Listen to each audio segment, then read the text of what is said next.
সাংবাদিক জুয়েল খন্দকারের বিরুদ্ধে কাউন্সিলর শাহেদ ইকবাল বাবুর মিথ্যা মামলা প্রত্যাহারের দাবিতে প্রতিবাদ সভা।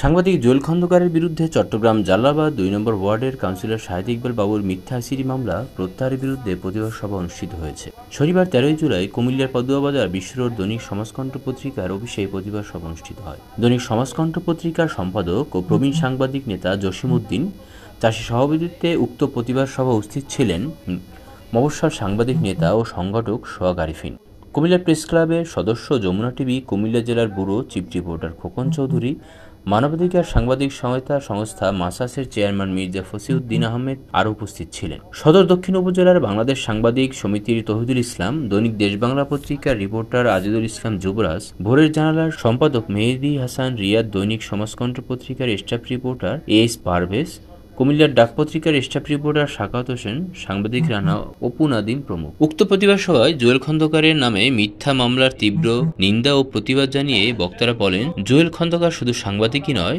সাংবাদিক সংগঠন এর নেতা হিসেবে সারা বাংলাদেশে পরিচিত। সাংবাদিকদের সুখে দুঃখে মামলা হামলার শিকার হলে সর্বদা তিনি পাশে থেকেছেন। তাছাড়া জুয়েল খন্দকার দীর্ঘদিন ধরে জাতীয় দৈনিক দেশবাংলা পত্রিকার ডেস্ক ইনচার্জ ও সাপ্তাহিক দেশপত্র পত্রিকার সিরিজ সম্পাদক হিসেবে কর্মরত রয়েছে। সে নিজেই সাপ্তাহিক দেশপত্র পত্রিকার সম্পাদনা করেন, তাহলে কোন উদ্দেশ্যে বলে তাকে তথাকথিত সূর্যোদয় পত্রিকার রিপোর্টার বানিয়ে মামলা দায়ের করা হলো? এ নিয়ে আমরা ক্ষোভ ও নিন্দা প্রকাশ করছি এবং অবিলম্বে উক্ত মামলা প্রত্যাহারের দাবি করে সঠিক তদন্তের মাধ্যমে কাউন্সিলর বাবু নিঃশর্ত ক্ষমার দাবি জানান নেতার, অন্যথায় আরও কঠোর আন্দোলন ঘোষণা দেবে সাংবাদিক সমাজ।